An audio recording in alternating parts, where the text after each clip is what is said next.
নাটোরের নাজিরপুরে পাওয়া যাচ্ছে পোড়া রুটি আর মটকা চা। আসসালামু আলাইকুম, হ্যালো আর জেলাবার কি অবস্থা সবার, সবাই কেমন আছেন? তো আমি আপনাদের দোয়া এবং ভালোবাসায় অনেক ভালো আছি। আজকে আমরা গিয়েছিলাম সৌরভ ভাইয়ের দোকানে পোড়া রুটি এবং মটকা চা ট্রাই করার জন্য। সৌরভ ভাইয়ের দোকানের লোকেশন হচ্ছে আশুতোষ দুধিয়ান মিষ্টান্ন ভান্ডারের ঠিক অপোজিটে। পোড়া রুটি এবং মটকা চা ট্রাই করার জন্য গিয়েছিলাম আমি আর ছোট ভাই মুহিত। সৌরভ ভাইয়ের কাছে যাওয়ার পরে আমরা দুইটা মটকা চায়ের অর্ডার করি। অর্ডার করার সাথে সাথে সৌরভ ভাই আমাদের জন্য মটকা চা তৈরি করতেছিল। প্রথমেই উনি মটকা চায়ের যে মাটির কাপ আছে ওই কাপটাকে ভালোভাবে হিট দিয়ে নেয়, দেন তারপরে কাপের মধ্যে দুধ দিয়ে দেয়। দুধ দিয়ে দেওয়ার পরে সর তুলে দিচ্ছিল। উনি সর আগে থেকেই উঠায় রাখছিল, ওইখান থেকেও দিছে, প্লাস জাল দিচ্ছিল সেইখান থেকেও সর তুলে দিছে। দুধের সরের উপরে দিয়ে দেয় বিস্কুটের গুঁড়া, তার উপরে দেয় চকলেট বল এবং তার উপরে দিয়ে দেয় একটু চিনি এবং রেডি হয়ে যায় আমাদের মটকা চা। যেহেতু আমরা পোড়া রুটিও চেয়েছিলাম তাই আমাদের জন্য রুটিটা হিট দিয়ে দিচ্ছিল। পোড়া রুটি তৈরির প্রক্রিয়াটা হচ্ছে চিনির সাথে পানি গলিয়ে মিষ্টি যেই রসটা হয় ওই রসটা রুটির উপরে সুন্দরভাবে মেখে দেওয়ার পরে আগুনে হিট দেওয়া হয়। এন্ড ফাইনালি চলে আসছে আমাদের পোড়া রুটি এবং মটকা চা। পোড়া রুটি এবং মটকা চা দেখেই যে লোভনীয়তা কাজ করতেছে, খাইতে না জানি কতটা টেস্ট হবে। প্রথমে আমি একটু পোড়া রুটি ছিঁড়ে নেই, আর পোড়া রুটিটা প্রচুর পরিমাণে হিট ছিল।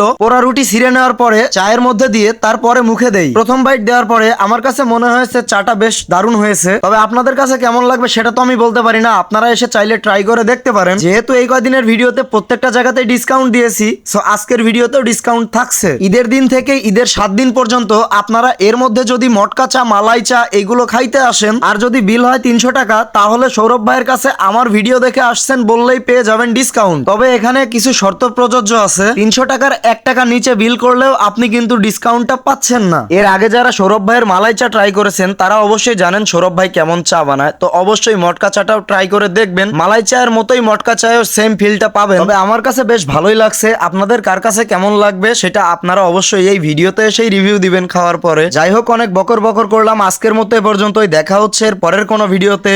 সবাই ভালো থাকবেন, সুস্থ থাকবেন, আল্লাহ হাফেজ।